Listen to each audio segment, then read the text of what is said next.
말씀 선포하겠습니다. 오늘 말씀의 제목은 서기관들을 삼가라 가난한 과부의 헌금이란 제목으로 말씀을 전하도록 하겠습니다. 오늘은 성령 강림 후 25주 혼회권 푸시케 영생의 첫째에 관한 말씀입니다. 서기관들을 삼가라 가난한 과부의 헌금 복음을 통해 그 영생의 첫째가 되는 방법, 하나님께서 하시는 그 일이 무엇인지를 가르쳐 주고 있습니다. 38절 말씀해 보시면 예수께서 가르치실 때에 이르시되 긴 옷을 입고 다니는 것과 시장에서 문안 받는 것과 라고 말씀하고 있습니다. 이어서 보시면 39절 회당의 높은 자리와 잔치의 윗자리를 원하는 서기관들을 삼가라 라고 예수님 말씀하고 있습니다. 예수님께서 가르치실 때 뭘 가르치셨느냐 라고 했을 때 서기관들을 삼가라 라고 예수님께서 가르쳐 주고 있습니다. 근데 서기관인데 어떤 서기관이냐 라고 했을 때 모든 서기관이 아니라 이런 서기관을 삼가라 라고 이 네 가지를 원하는 서기관들을 삼가해야 된다라고 예수님 지금 가르쳐주고 있습니다. 첫 번째는 긴 옷을 입고 다니는 것을 원하는 서기관입니다. 긴 옷이라고 하는 단어는 스톨레라고 하는 단어를 사용했는데 이 스톨레라고 하는 이 옷은 뭐냐라고 했을 때 마태복음 23장 5절 말씀해 보시면 이 긴 옷이 나옵니다. 마태복음 23장 5절 말씀해 보시면 그들의 모든 행위를 사람에게 보이고자 하나니 곧 그 경문띠를 넓게 하며 옷수를 길게 하고 라고 말씀하고 있습니다. 이 그들의 모든 행위 할 때 그들은 누구냐면 서기관들과 바리새인들입니다. 이 바리새인들이 뭐를 길게 하느냐? 옷수를 길게 한다라고 할 때 이 옷술이라고 하는 단어가 스톨레라라고 그렇게 보시면 좋을 것 같습니다. 긴 옷이라고 하는 것은 스톨레, 이 옷술을 지금 이야기하고 있는 것입니다. 이 옷술이라고 하는 것은 뭐냐라고 했을 때 민수기 15장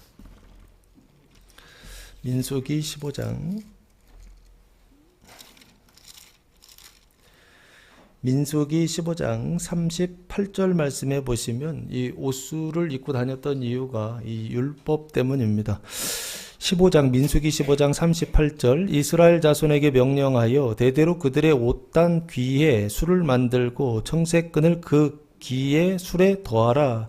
이 술은 너희가 보고 여호와의 모든 계명을 기억하여 준행하고 너희를 방종하게 하는 자신의 마음과 눈의 욕심을 따라 뭐하지 않게 음행하지 않게 하기 위함이다 라고 말씀하고 있습니다. 그러니까 음행하지 않기 위한 음행 방지책으로서 하나님께서 뭐를 지금 명령하고 계시느냐 했을 때 옷수를 어떻게 하라? 이게 달아라 라고 옷수를 더하라 라고 그렇게 말씀하고 있죠. 그래서 보통 옷수를 하면 목사님들이 이렇게 예배 드릴 때 가운을 입습니다. 그 가운을 입는데 그 가운을 입었을 때에 이 목에다가 이렇게 길게 차는 어떤 게 있죠. 그거를 스톨이라고 그럽니다. 스톨이라고. 예를 들면은 대학교에서 졸업할 때도 보면은 그 앞에 이제 그 졸업장을 수여하시는 교수님들이 머리에다 이렇게 쓰고 가운 입고 이 목에다가 이렇게 길게 차는 옷이 있는데 그게 스톨이다라고 그렇게 보시면 좋을 것 같고요. 여기 긴 옷을 입고 다닌다라고 하는 것은 결국에 뭘 하고 있었던 것이냐? 율법을 준행하고 있었다라고 그렇게 보시면 좋을 것 같습니다. 근데 그 율법을 준행하는 그 목적이 뭐냐라고 했을 때 옷수를 더하라. 옷 단에다가 이스라엘 그 사람들이 입고 있었던 옷 끝에다가 술을 달아서 그래서 어떻게 하느냐 했을 때 그거 볼 때마다 하나님의 계명을 생각하고 준행하여서 뭐 하지 마라. 음행하지 마라 라고 하는 수단으로 옷을 달라고 하나님께서 모세를 통하여 명령하셨고 그래서 지금 예수님 시대에도 이 유대인들이 뭘 입고 다녔느냐? 긴 옷을 스톨레를 입고 다녔다라고 하는 것입니다. 그 긴 옷을 입고 다닌다라고 할 때 긴 옷이라고 하는 것은 그래서 보통 언제 입는 옷이냐라고 했을 때 아무 때나 입는 옷은 아니고 이 옷을 입을 때 스톨을 입고 다닐 때는 언제냐면 성경을 율법을 연구하든지 회당에서 기도할 때 있죠. 하나님께 기도할 때 입는 옷이 바로 이 스톨레다라고 보시면 좋을 것 같아요. 그러니까 지금 긴 옷을 입고 다니는 것을 원한다라고 하는 것은 이거 원래 기도할 때 입는 예복이거든요. 의식을 하나님께 기도할 때 의식을 할 때 드리는 예복인데 그 예복을 지금 뭐로 입고 있느냐라고 했을 때 평복으로 입고 다닌다라고 보시면 좋을 것 같습니다. 그래서 여기 긴 옷을 입고 다니는 것을 원하는 서기관들입니다. 그 사람들이 이걸 입고 다니는 이유는 뭘까요? 사람들한테 보이려고 하는 것이 아닐까 싶습니다. 왜 이것을 입고 다니죠? 나는 항상 이렇게 기도하는 경건한 사람이다. 율법을 준행하는 경건한 사람이다. 라고 하는 것을 누구에게 보여주려고? 백성들에게, 사람들에게 보여주려고 이 긴 옷을 입고 다니는 것을 원하는 서기관들, 이런 사람들이 있었다는 것입니다. 그리고 두 번째는 시장에서 문안받는 것을 원하는 서기관들이 있어요. 시장이라고 하는 단어는 아고라라고 하는 단어를 사용했는데 원래 뜻은 공공장소라고 하는 뜻입니다. 그래서 광장이라고 하는 뜻을 가지고 있는데요. 실제적으로 시장에서 문안받는 것을 원하는 서기관들이라고 할 때 이 사람들이 원하던 장소, 그 광장이라고 하는 것은 어딜까라고 했을 때 성전 바깥들, 성전은 지성소와 성소가 있죠. 그리고 그 성소 안에는 제사장의 뜰이 있고 성소 바깥에는 백성들의 뜰이 있고 그리고 그 바깥에 누가 있냐면 여인들의 뜰, 이방인들의 뜰이 있습니다. 그런데 여기요 시장이라고 하는 것은 성전의 바깥뜰 동쪽에 있는 뭐가 있었느냐면 솔로몬 행각이라고 하는 것이 있었습니다. 동쪽에는 솔로몬 행각이 있었고요. 그 솔로몬 행각에는 누가 모이느냐라고 했을 때 유대인들 중에서도 이 바리새인들, 서기관들, 랍비들이 모이던 장소가 이 동쪽에 있었던 솔로몬 행각입니다. 근데 그 솔로몬 행각을 지금 여기요 시장이라고 지금 말씀하고 있는 게 아닌가 싶고요. 성전 바깥들의 남쪽에는 뭐가 있었느냐 했을 때 왕의 행각이라고 하는 것이 있었습니다. 이 왕의 행각은 뭐 하는 것이냐면 만남의 광장이라고 하는데 이 만남의 광장에서 누가 모이느냐면 이 사두개인들이 주로 모였다라고 보시면 좋지 않을까 싶습니다. 그래서 바리새인들은 동쪽에 있었던 솔로몬 행각에서 모이고 그리고 사두개인들은 남쪽에 있었던 왕의 행각에서 모여서 거기에서 뭘 하고 사람들 만나고 백성들에게 율법을 가르치는 어떤 그런 일들을 했다라고 보시면 좋을 것 같고요. 여기 시장에서 문안받는다라고 하는 것은 솔로몬 행각에서 랍비들이 그 율법을 가르치는 선생님들이 가장 많이 모여있는 그 장소에서 문안받는 것, 이것을 원하는 서기관들을 삼가라라고 예수님 말씀하고 있는 게 아닌가 싶습니다. 이 문안받는다라고 하는 것은 인사를 받는다라고 하는 뜻인데 이 인사라고 하는 것은 문안이라고 하는 것은 뭐냐라고 했을 때 윗 어른께 안부를 여쭈는 것이다 라고 그렇게 사전에서 말하고 있더라고요. 그러니까 문안이라고 하는 것은 기본 전제로 그 아래에 있는 어린 사람이 윗 어른한테 그 안부를 이렇게 묻는 것을 문안이라고 하더라고요. 그러니까 전제가 뭐냐 했을 때 어른이라고 하는 뜻입니다. 자기보다 어른, 문안받는다라고 하는 것은 어른 대접받기를 원한다라고, 윗사람으로 대접받기를 원한다라고, 랍비들 중에 선생님들 중에서도 뭐다? 선생님이다라고 하는 랍비라 칭함받는 것을 원하는 서기관들, 이런 사람들을 뭐하라? 삼가라라고 예수님께서 말씀하고 있는 게 아닌가 싶고요. 그리고 세 번째는요, 39절 말씀해 보시면 회당의 높은 자리를 원하는 서기관들이 있습니다. 이 회당이라고 하는 단어는 시나고게라고 하는 단어를 사용했는데 유대인의 모임 장소, 회합 장소다라고 그렇게 보시면 됩니다. 요 회당의 높은 자리라고 하는 것은 유대인들의 모임 장소니까 유대교를 믿는 사람들의 모임 장소죠. 그래서 이 회당의 높은 자리라고 하는 것은 뭘 얘기하는 걸까라고 했을 때 종교적인 차원에서 높은 자리를 원하는 서기관들이다라고 보시면 좋지 않을까. 종교적인 영역에서, 종교적인 사회에서 어떤 자리를 원하느냐? 높은 자리를 원한다라고 하는 것입니다. 가장 좋은 자리, 그 특석을 원하는 사람들, 그게 바로 서기관들이었다는 것입니다. 그래서 회당을 지금 이렇게 찾아봤어요. 회당의 구조가 어떻게 되는가라고 했을 때 회당의 구조는 딱 정해져 있지는 않지만 일률적으로는 이런 모습을 가지고 있다라고 하더라고요. 그래서 이 교회하고 조금 비슷해요. 회당이라고 하는 단어가 회합장소이기 때문에 유대인들의 회합장소다라고 해서 시나고게 회당이라고 했지만 이 회당이 원래는 교회도 됩니다. 그래서 교회라고 하는 것이 지금 모습을 보면은 이 회중석이 있고 그리고 회중석이 있고 요 단이 있고 뒤에 의자가 있잖아요. 이것처럼 또 그 회당도 비슷하더라고요. 출입구가 있고 회중석이 있고 그 회중석 앞에 뭐가 있냐면 상석이 있어요. 그리고 그 상석 그 앞에 뭐가 있느냐라고 했을 때 앞으로 뭐가 있느냐 했을 때 여기에 율법 있잖아요. 하나님의 말씀을 담고 있었던 율법이나 선지자서를 담고 있었던 하나님의 말씀을 담고 있는 그 책 함이 있죠. 함이 그 안에 있더라고요. 하나님의 말씀을 담고 있는 책을 담고 있는 함이죠. 성구함 같은 것입니다. 그게 있더라고요. 그래서 그 함 바로 옆에 뭐가 있느냐 했을 때 의자가 있어요. 거기가 바로 상석이 회당의 가장 높은 자리가 아닐까 싶습니다. 그 높은 자리를 보통 유대인들은 뭐라고 부르느냐 했을 때 여기를 모세의 자리다라고 그렇게 칭하더라고요. 그러니까 유대인들에게 있어서 가장 높은 자리라고 한다면 회당에서 가장 높은 자리라고 한다면 어딜까 했을 때 회중석보다는 이 모세의 자리에 앉는 거 이게 영광스러운 어떤 명예스러운 어떤 그런 자리가 아닐까 싶습니다. 근데 거기 앉기를 원한다라고 하는 것입니다. 그리고 잔치의 윗자리를 원하는 서기관들을 삼가라라고 말씀하고 있습니다. 잔치 자리는 교회 바깥이죠. 그 회당 바깥이죠. 그래서 종교적인 것을 넘어서 이제는 사회적인 어떤 자리에서 정치적인 어떤 자리에서 어떤 자리요? 윗자리를 원하는 그래서 이 잔치의 윗자리라고 하는 것은 식탁의 윗자리다라고 보시면 좋을 것 같고요. 이 식탁의 윗자리는 어떻게 정해지느냐 했을 때 그 사람이 가지고 있는 신분이나 그 직분, 직위에 따라서 정해진다라고 보시면 여기 식탁에서의 산자라고 하는 것은 그래도 정치적으로 가장 높은 자리, 그 자리를 원하는 서기관들을 삼가라라고 그렇게 보시면 좋지 않을까 싶습니다. 그래서 예수님께서 지금 가르치시는데 뭘 가르치시느냐 했을 때 이런 서기관 뭐하라?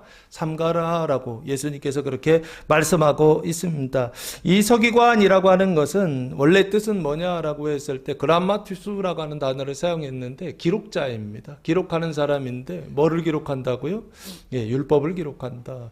그 율법을 기록하고 그러다 보니까 연구하고 그러다 보니까 좀 많이 알게 됐어요. 그래서 뭐한다? 가르치는 율법을 가르치는 사람.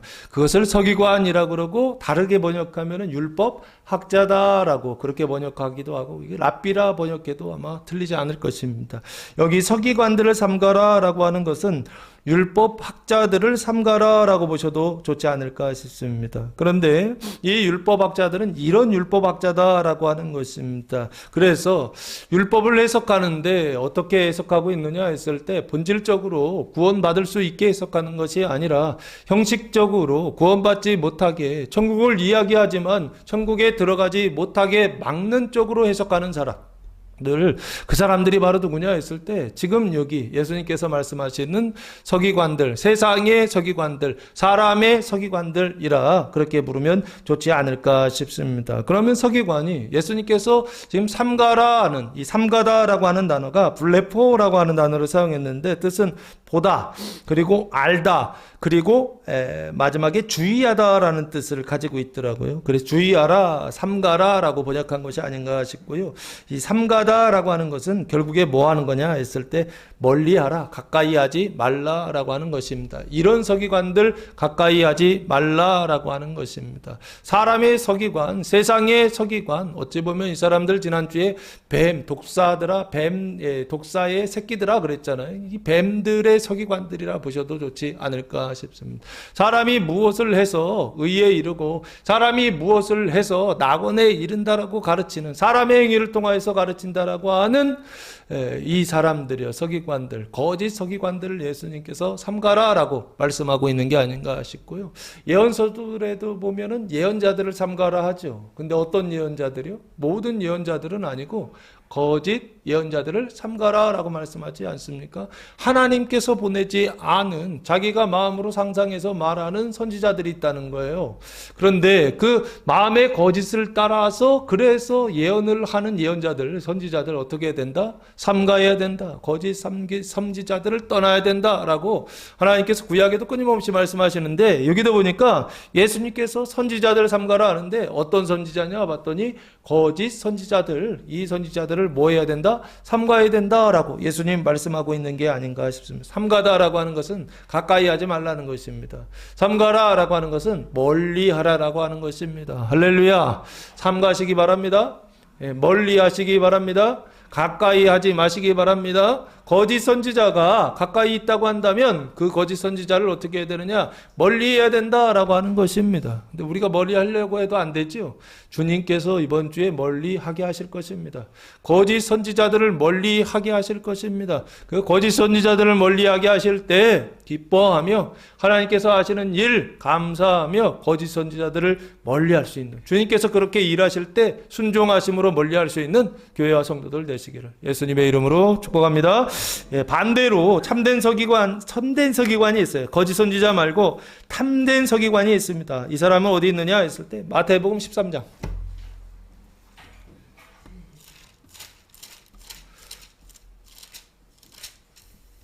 마태복음 13장 52절 말씀해 보시면 예수님께서 고향에서 매적을 당하시는 장면이 나옵니다. 그 고향에서 매적을 받으시기 전에 52절 말씀에 이렇게 말씀하십니다. 예수께서 이르시되 그러므로 천국의 제자된 서기관마다 마치 새 것과 옛 것을 그 곳간에서 내오는 집주인과 같으니라 라고 말씀하고 있습니다. 세상에 서기관이 있고 또한 천국에 뭐가 있다? 서기관이 있다라고 그렇게 말씀하고 있죠. 이 천국의 서기관은 곳간에서 뭐를 내온다? 새 것과 옛 것을 내온다라고 그렇게 말씀하고 있습니다. 그래서 어떻게 한다는 거예요? 곳간에서 곡물을 내와서 백성들에게 그거 먹이는 거죠. 먹여서 서기관이 먹여서 어떻게 하는 것입니까? 그 낙원의 그 천국의 그 완성에 도달하게 하는 일, 그 일을 누가 하느냐? 이 천국의 서기관들이 한다라고 보시면 좋지 않을까 싶고요. 이 천국의 서기관들이 있다고 한다면 이 사람들은 멀리 해야 될까요? 가까이 해야 될까요? 당연히 가까이 해야 되겠죠. 그래서 멀리 해야 될 사람들은 멀리하고 가까이 해야 될 사람들은 가까이 하는 일, 이 일을 누가 하시느냐? 예수님께서 2000년 전에 말씀하셨던 것처럼 이번 주간 주님께서, 그리스도께서 이 일을 우리 교회와 성도들의 삶 가운데에서 행하실 것입니다. 멀리 해야 될 것들은 멀리하고 가까이 해야 될 것들은 가까이 하실 것입니다. 2000년 전에 거짓 선지자가 있던 것처럼 지금도 거짓 선지자들이 있다 없다? 있다라고 하는 것이죠. 눈에 보이는 거짓 선지자들이 있다 없다? 있다라고 하는 것이죠. 근데 그 거짓 선지자들은 그래도 뭐 그렇습니다. 그런데요, 눈에 보이는 거짓 선지자가 있다라고 하는 것은 2000년 전에도 거짓 선지자가 있었잖아요. 그럼 지금도 눈에 보이는 거짓 선지자들이 있을까요? 없을까요? 있겠죠? 예? 말씀을 전하는 사람들 가운데 믿음으로 구원받는다라고 하는 것을 전하지 않고 행함으로, 자기의 행함으로 구원받는다라고 하는 것을 끊임없이 가르치는 목사들 있나요? 없나요? 있겠죠. 그런 사람들은 그럼 뭐다? 삼가해야 될 사람이다 라고 보셔야 되겠죠. 그리고 또 하나님께서 거짓 목사들, 거짓 교사들을 어떻게 하시나? 삼가게 하시겠죠. 가까이 하지 않게 하시겠죠. 멀리하게 하시겠죠. 그거 주님께서 하신다는 것입니다. 그런데 눈에 보이는 이 거짓 선지자들이라고 하는 것, 눈에 보이는 이 거짓 서기관들이라고 하는 것은 눈에 보이는 것입니다. 제가 볼 때 이건 표징이고요. 눈에 보이지 않는 거짓 서기관이 있습니다. 어디에 있죠? 여러분 마음속에요. 거짓 서기관은 어떤 사람들이냐라고 했을 때 사람에게 보이려고 이렇게 하고 사람에게 보이려고 자기 자신을 포장하는, 외식하는 사람들이다라고 하는 것입니다. 본질적으로는 자기 안에 있는 그 죄와 사망을 해결하지 못하고 사람들에게는 그 죄와 사망이 없는 것처럼 자기를 덮고 자기는 어떤 상태? 의와 생명이고 선한 것처럼, 착한 것처럼 그렇게 자기를 포장하고 자기를 속이며 살아가게 하는 서기관이 어디 안에 있다? 내 안에 있다라고 하는 것입니다. 조선시대에는 공자활, 맹자활 하면서 공자가 내 안에 있었고, 고려시대에는 불교시대 있잖아요. 부처가 그 안에 있었고, 지금은요, 여러분 안에 누가 있습니까? 예? 이래야 된다, 저래야 된다라고 하는 자기의, 이게 좋다, 저게 좋다, 이게 나쁘다, 저게 나쁘다라고 하는 자기선이 여러분 안에 있지 않습니까?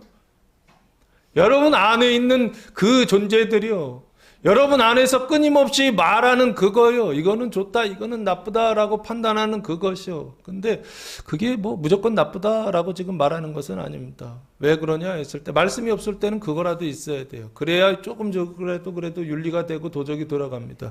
그러나 하나님의 말씀이 있을 때는 좀 달라집니다. 내 안에 있었던 그 거짓 서기관들, 내 안에 있었던 그 자기의와 자기선, 자기애, 자기라고 하는 것이요, 하나님께서 어떻게 하시느냐 했을 때 멀리하게 하신다라고 하는 것입니다. 여러분 안에 거짓 선지자가 있다고요. 여러분 안에 거짓 서기관이 있다고요. 여러분 안에 잘못된 거짓 기준이 있다고요. 기준이요. 사람의 기준이 있고 뱀의 기준이 있다고요. 우리가 그것을 따라 산다고요. 내가 옳다라고 생각하는 거, 내가 선하다라고 생각하는 거, 그것 따라 살아간다고요. 그러다 보니까 어떻게 된다고요? 영벌에 도달하게 되더라라고 하는 것입니다. 그래서 예수님께서 어떻게 하시느냐? 거짓 서기관들을 상가라라고 그렇게 말씀하고 있습니다. 서기관들 안에 그 죄와 사망이 해결되지 않았던 것처럼 여러분 안에 그 죄와 사망이 완전히 해결되지 않은 상태 속에서 그것을 따라 살아간다고 한다면, 내 안에 있는 자기의 생각을 따라, 자기의 감정을 따라, 자기의 의지를 따라 살아간다고 한다면, 그게 바로 뭐냐 했을 때 그 부패한 그 자기의 그 본성이요, 그것이 지금 거짓 서기관이다라고, 그 서기관들을 삼가라라고 예수님 말씀하고 계시는 게 아닌가 싶습니다. 사랑하는 성도 여러분, 밖에 있는 서기관들도 삼가해야 되지만 여러분 안에 있는 거짓 서기관들을 삼갈 수 있는 성도들, 교회와 성도들 되시기를 예수님의 이름으로 축복합니다. 40절 말씀해 보시면, 그들은 과부의 가산을 삼키며 외식으로 길게 기도하는 자니 그 받는 판결이 더욱 중하리라 하시니라 라고 말씀하고 있습니다. 서기관들을 삼가해야 되는 이유가 뭐냐라고 했을 때, 서기관들은 과부의 가산을 삼킨다라고 그렇게 말씀하고 있습니다. 과부는 누구죠? 남편이 없는 여자이죠. 근데 남편이 없다라고 하는 것은 어떻게 해요? 남편을 잃고 혼자 사는 여자다라고 그렇게 보시면 좋지 않을까. 남편이 죽었다라고, 예? 그렇게 보시면 좋지 않을까 싶습니다. 사별하고 과부가 된 여자, 네? 혼자가 된 여자, 이걸 지금 과부라 지금 그렇게 말씀하고 있는데, 그 과부의 뭐를 삼킨다? 가산을 삼킨다라고 되어 있습니다. 가산이라고 하는 것은 뭐죠? 오이키아라고 하는 단어를 사용했는데 원래 뜻은 거주지라고 하는 뜻입니다. 그래서 사람이 거주하는 곳, 거기를 뭐라고 그러죠? 집이다라고 그러죠. 요즘 많이 사람들이 사는 것이 어디예요? 아파트에 많이 살지 않습니까? 여기 거주지다라고 보시면 좋아요. 집이다라고. 근데 과부의 가산을 삼킨다라고 하는 것은 이게 이제 입으로 이제 먹는다라고 하는, 삼켜 입으로 먹는다라고 하는 것인데, 결국에는 어떻게 해요? 뺏어버린다라고 하는 것이, 먹어버린다, 뺏어버린다라고 하는, 그 집을 뺏어간다는 거예요. 누가? 서기관들이요. 거짓 서기관들이 누구의 가산을 뺏어간다? 과부의 가산을 뺏어간다라고 하는 거예요. 그래서 누구를 삼가라? 서기관들을 삼가라라고 그렇게 말씀하고 있습니다. 그 가산을 삼키며, 두 번째는 외식으로 뭐를 한다? 길게 기도하는 자니라고 말씀하고 있습니다. 외식이라고 하는 것은 뭐죠? 바깥으로 보이는 거예요. 외부로 보이는 거, 이걸 외식이라고 하는데, 속은 그렇지 않은데 겉으로만 그런 척하는 거, 이걸 외식이라고 합니다. 지금 외식으로 뭐를 한다? 길게 기도한다라고 그렇게 말씀하고 있습니다. 길게 기도한다는 건 뭐예요? 오래 기도하는 것이죠. 누구 보라고? 기도는 하나님께 하는 것인데, 지금 누구 보라고 오래 길게 기도한다? 사람들 보라고, 특별히 백성들 보라고. 그 중에서도 누구예요? 그 집을 가지고 있는 과부죠. 이해되십니까?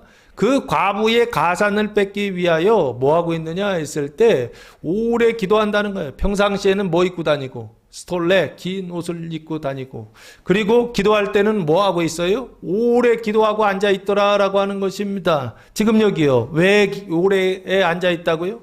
외식으로 사람에게 보이려고, 과부에게 보이려고, 그래서 뭐 뺏어 먹으려고요. 지금 가산을 뺏어먹기 위하여 길게 기도하는 자다라고 그렇게 말씀하고 있습니다. 이런 서기관은 어떤 서기관이냐라고 했을 때 이게 거짓 서기관이다라고 하는 것입니다. 이 거짓 서기관을 어떻게 하시게 하시느냐? 예수님께서 삼가게 멀리하게 하시는 주간, 바로 이번 주간이 될 것이다라고 하는 것입니다. 기도하는 자니 그 받는 판결이 더욱 중하리라 하시니라라고 말씀하고 있습니다. 그 받는 판결이란 단어가 크리마라고 하는 단어를 사용했는데 결정, 판결, 심판, 형벌이라는 뜻을 가지고 있습니다.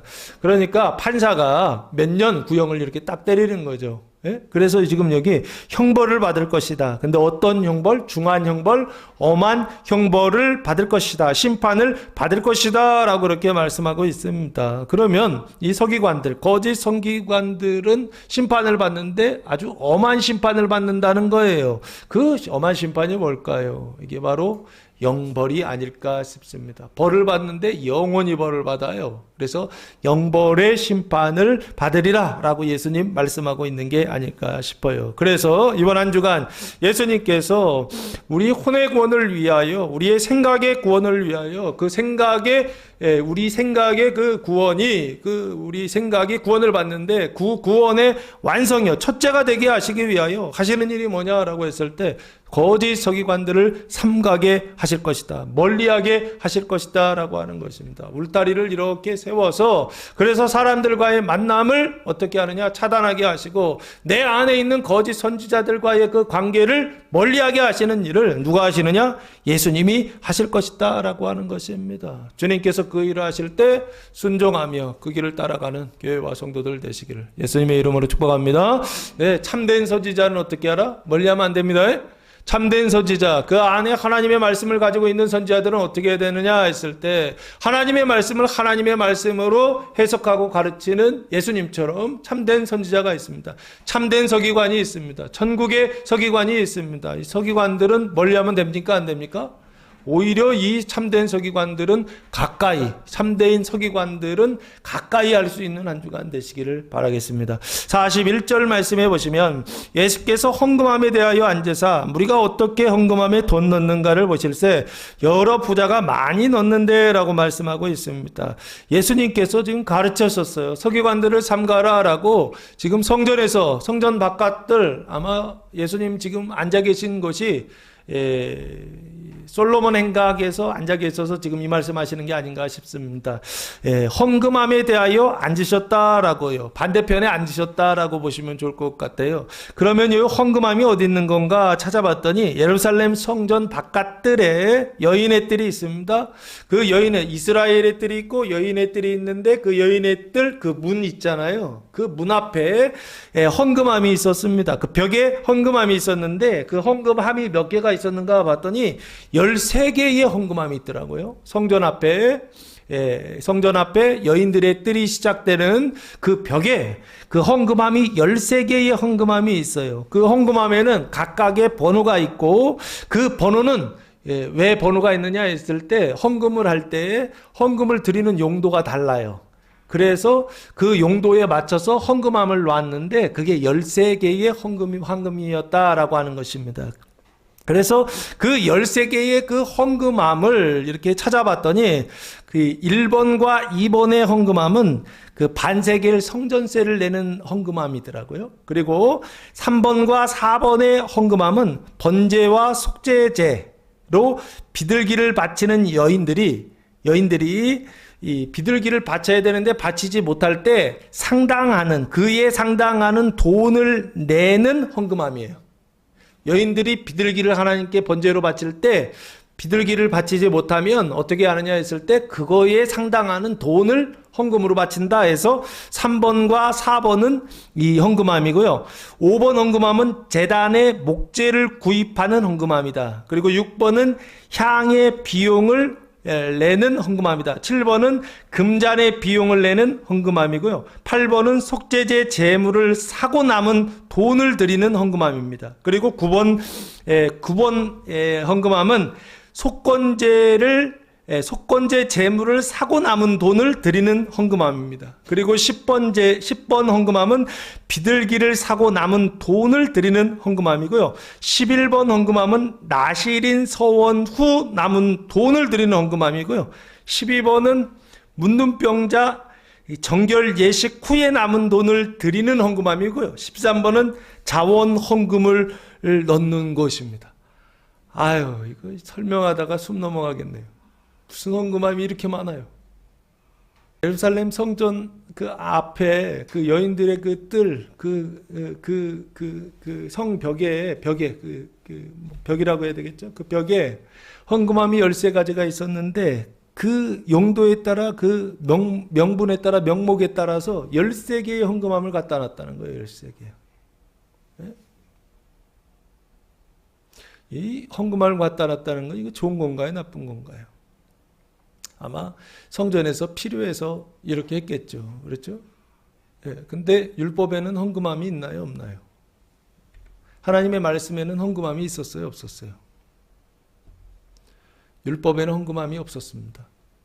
예. 성경책에는 헌금함이 없었어요. 근데 이게 언제 생긴 거냐 했을 때 성전이 세워지고 그 뒤에 성전에 필요한 것들이 있을 때 그리 부수적으로 이렇게 만들어서 거기다 갖다 놓은 것입니다.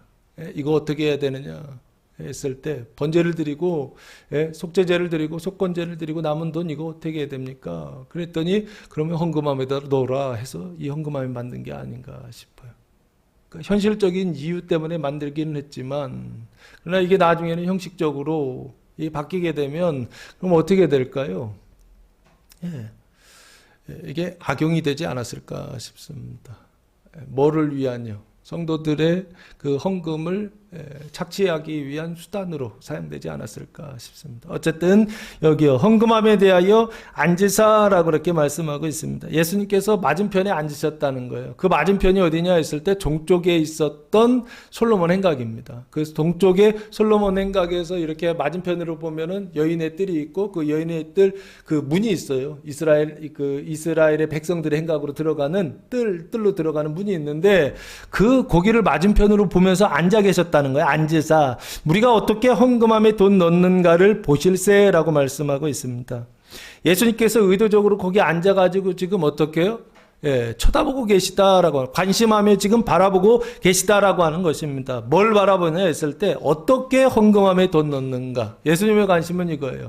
헌금을 하는데 헌금을 지금 어떻게 하는가. 이거 예수님 보고 계시더라는 거예요. 보고 계시는데 첫 번째 누가 와서 헌금하더라? 부자가. 근데 어떤 부자요?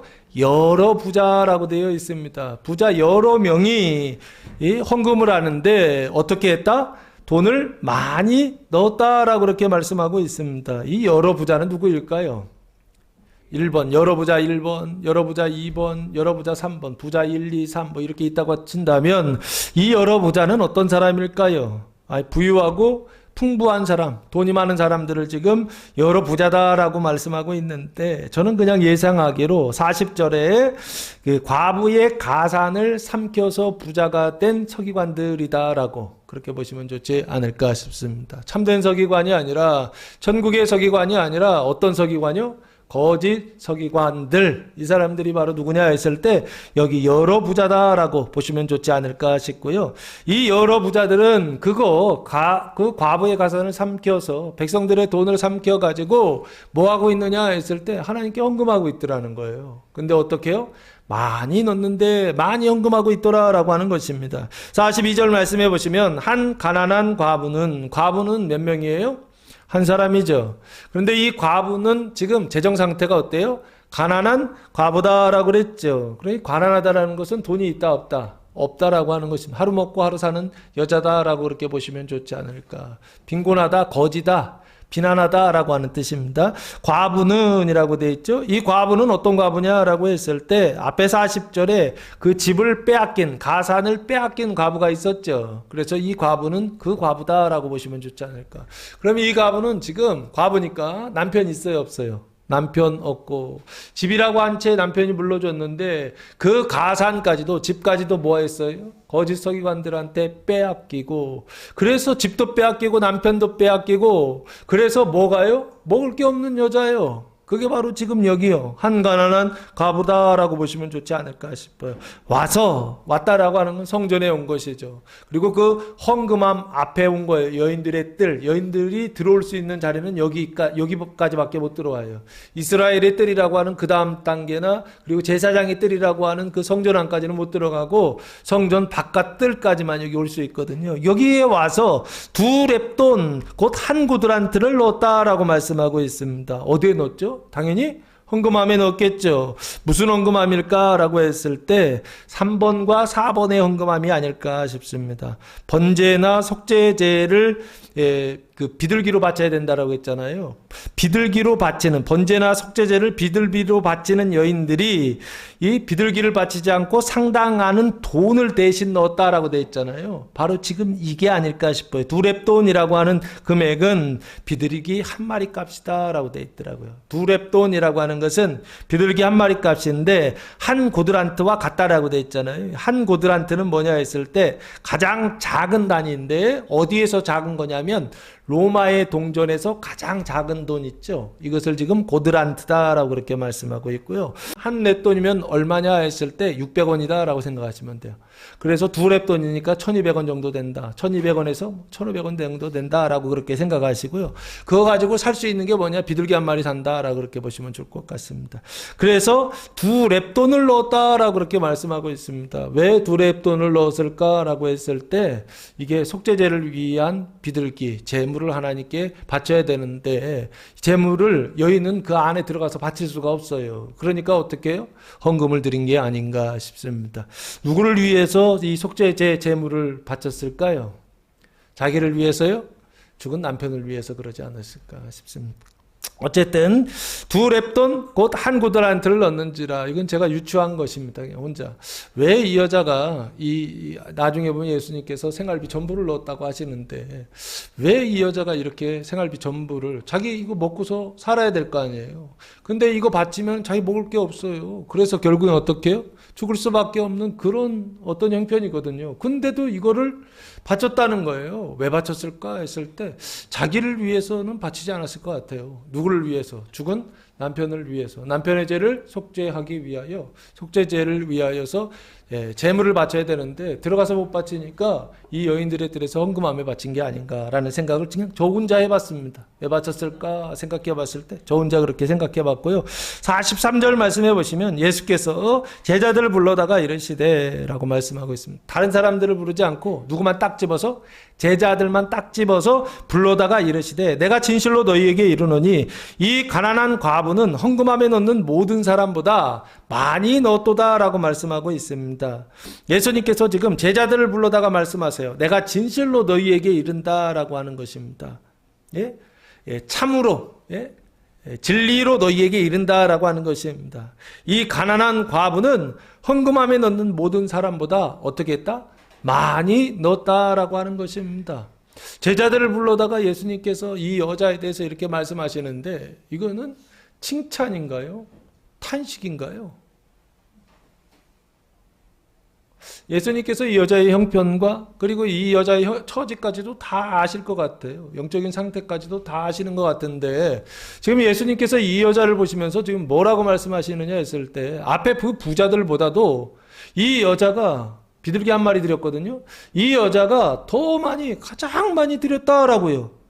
많이 넣었다. 모든 사람보다 많이 헌금했다라고 지금 그렇게 말씀하고 있어요. 그럼 이거 예수님께서 헌금을 이거는 헌금이라고 하는 것은 돈의 양이 얼마 드렸느냐, 100만 원 드렸느냐, 만 원 드렸느냐, 1,000원 드렸느냐, 이 문제가 아니라 어떤 걸로 드려야 되는 것이다. 뭐 마음으로 드려야 되는, 이 얘기 하시는 건가요? 제가 볼 때는 아닌 것 같아요. 오히려 이건 예수님 칭찬하시는 것이 아니라 뭐 하시는 거냐라고 했을 때 이게 탄식하시는 것이 아닌가라는 생각을 해봤습니다. 이 가난한 과부는 헌금함에 넣는 모든 사람보다 어떻게 해요? 많이 넣었다라고 하는 것입니다. 44절 말씀해 보시면 그들은 여러 부자들입니다. 서기관들이요. 과부의 가산을 삼키는 그 서기관들은 다 그 풍족한 중에서 넣었거니와 헌금을 했다라고 하는 것입니다. 이 과부는 그 가난한 중에서 자기의 모든 소유 곧 생활비 전부를 넣었느니라 하시니라 라고 말씀하고 있습니다. 과부죠. 남편을 잃었습니다. 그리고 그 가난한 중에서 집도 빼앗겼죠. 예? 가산을 빼앗긴 중에서 그래서 궁핍한 그 처지 가운데서 자기의 모든 소유요. 그 자기의 모든 소유라고 하는 것은 앞에 남편도 있고 그리고 가산도 있고 그리고 플러스 지금 뭐가 있느냐면 생활비 전부를 넣느니라 하시니라 라고 말씀하고 있습니다. 그 생활비 전부를 하나님께 어떻게 했다? 바쳤다라고요. 예수님 그렇게 말씀하고 있더라라고 하는 것입니다.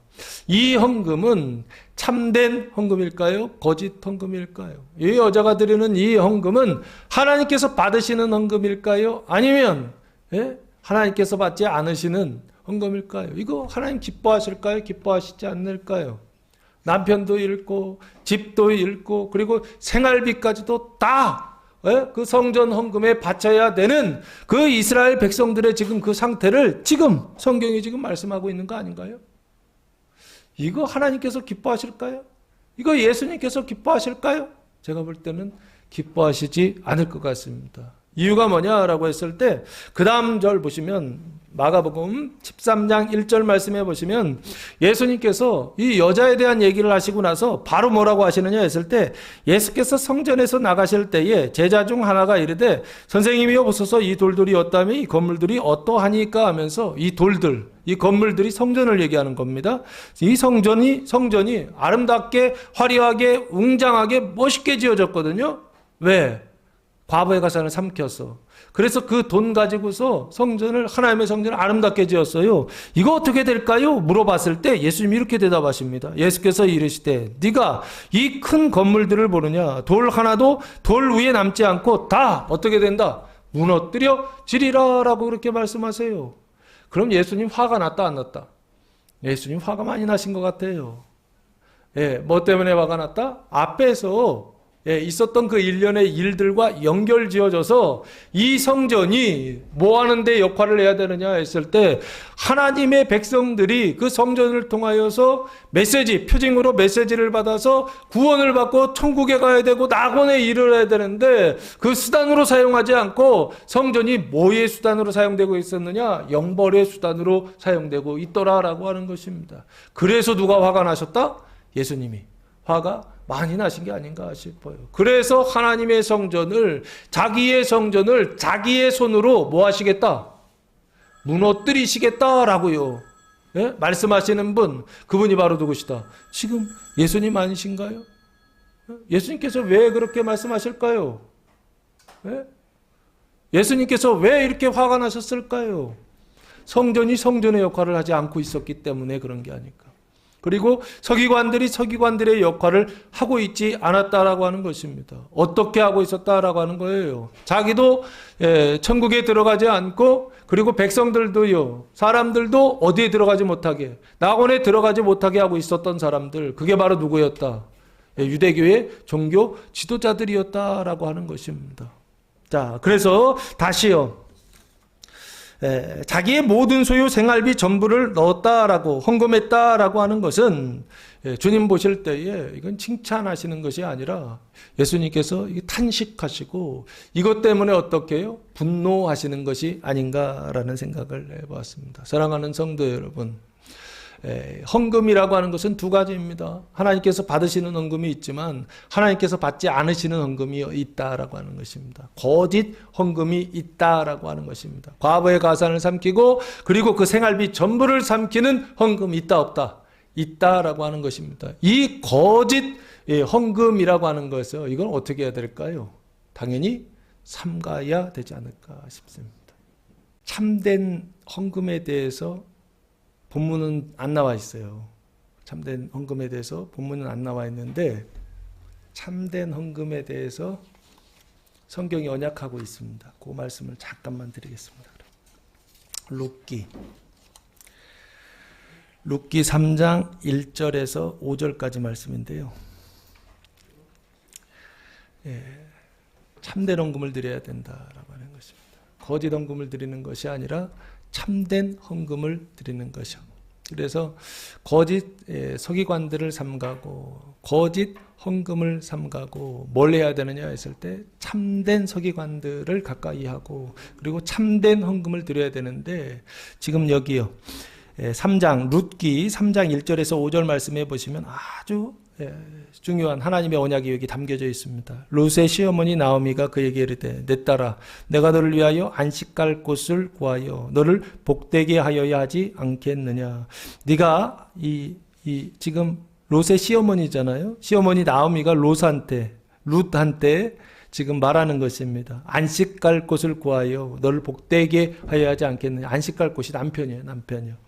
그러면서 2절 네가 함께하던 하녀들을 둔 보아스는 우리의 친족이 아니냐. 보라 그가 오늘 밤에 타작마당에서 보리를 까불리라. 타작마당이라고 하는 것은 추수 때입니다. 추수 때가 돼서 타작을 하는데 그 타작마당에서 뭐한다? 보리를 까분다라고 까불리라라고 지금 말씀하고 있습니다. 그래서 너는 어떻게 하라? 3절 그런즉 너는 목욕하고 기름을 바르고 의복을 입고 타작마당에 들어가서 그 사람을 먹고 마시기를 다 하기까지는 그에게 보이지 말고 그가 누울 때에 너는 그가 눕는 곳을 알았다가 들어가서 그의 발치 이불을 들고 거기 뭐하라? 누우라. 그 사람 옆에 보아스 옆에 누우라라고 말씀하고 있습니다. 그가 내 할 일을 내게 알게 하리라 하니 이게 누가 한 얘기예요? 시어머니 나오미가 한 얘기입니다. 누구한테? 며느리한테요. 어떤 며느리죠? 남편 죽은요. 예? 시어머니한테는 나오미한테는 아들이 죽었거든요. 그 둘째 아들이 죽었는데 그 죽은 아들의 지금 며느리예요. 며느리한테 지금 그렇게 말하고 있습니다. 그때 5절 말씀해 보시면 룻이 이렇게 얘기합니다. 룻이 시어머니에게 이르되 어머니의 말씀대로 내가 다 행하리이다 하니라 라고 말씀하고 있습니다. 결국에는 어머니 쫓아왔거든요. 모압 여인이었는데 그 고향 버리고 그 아버지의 집을 버리고 다 버리고 지금 누굴 쫓아왔다? 시어머니 쫓아왔습니다. 시어머니 쫓아왔는데 시어머니가 지금 무슨 일을 하고 있느냐라고 했을 때 너희 안식처 남편을 지금 구해주겠다 하면서 어떻게 하라? 이렇게 예쁘게 준비해가지고 가서 그 발치에 이불을 덮고 누우라 지금 얘기하고 있는 거예요. 근데 이 며느리 입장에서 지금 뭐라고 얘기하느냐 했을 때 다 행하리이다. 어머니의 말씀에 온전하게 뭐 하겠다? 순종하겠다라고 그렇게 말씀하고 있습니다. 그래서 그 결과가 뭐냐 했을 때 룻기 4장 13절 말씀해 보시면 그 룻의 순종으로 인해서 그 결과가 이렇게 나왔습니다. 13절에서 17절까지 말씀인데요. 이에 보아스가 룻을 맞이하여 아내로 삼고 그에게 들어갔더니 여호와께서 그에게 임신하게 하심으로 그가 누구를 낳았다? 아들을 낳은지라. 14절 여인들이 나오미에게 이르되 찬송할지로다 여호와께서 오늘 내게 기업 물을 자가 없게 하지 아니하였도다. 이 아이의 이름이 이스라엘 중에 유명하게 되기를 원하노라. 이는 내 생명의 회복자이며 내 노년의 복량자라. 곧 너를 사랑하며 7 아들보다 귀한 내 며느리가 낳은 자로다 하니라. 나오미가 아기를 받아 품에 품고 그의 양육자가 되니 17절 그의 이웃 여인들이 그에게 이름을 지어주되 나오미에게 아들이 태어났다 하여 그의 이름을 뭐라 했다? 오벳이라 하였으며 그 오벳은 누구의 아버지다? 다윗의 아버지인 이새의 아버지였더라라고 말씀하고 있습니다. 이새의 아버지니까 다윗한테는 누구예요? 할아버지였다라고 하는 뜻입니다. 그리고 나중에 이 다윗을 통하여 누가 태어나죠? 예수 그리스도가 태어나지 않습니까? 그래서 오늘요 이 헌금이라고 하는 것은 2가지인데 하나는 거짓 헌금이 있습니다. 영벌로 가는 헌금이 있는데 그 헌금은 어떻게 하라? 삼가라라고 말씀하고 있고 그리고 참된 헌금이 있는데 그 참된 헌금은 뭐냐라고 했을 때 룻이 그 시어머니의 말씀을 따라서 온전히 순종해 하였을 때 그를 통하여 누가 태어났다? 다윗이 태어나고 그를 통하여 누가 태어났다? 그를 통하여 오벳이 태어났고 그 오벳을 통하여 다윗이 태어나고 그 다윗을 통하여 누가 태어났다? 예수 그리스도가 태어나는 그 언약을 담고 있더라라고 하는 것입니다. 그래서 오늘 여기요 이 헌금이라고 하는 것은 굉장히 중요한 일입니다. 근데 그 헌금이라고 하는 거 어떤 헌금을 드려야 되느냐 했을 때 참된 헌금을 드려야 된다라고 하는 것입니다. 그 참된 헌금이 뭐냐라고 했을 때 하나님의 말씀에 순종하는 것입니다.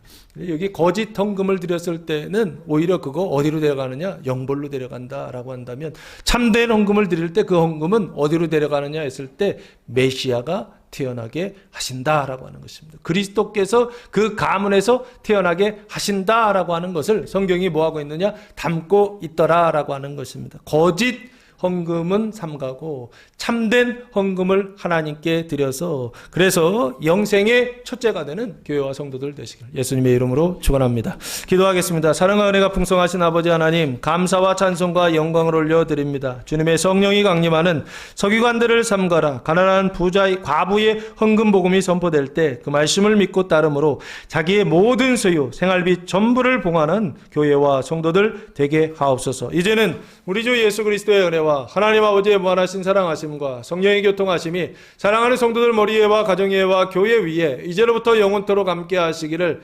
간절히 축원하옵나이다. 아멘.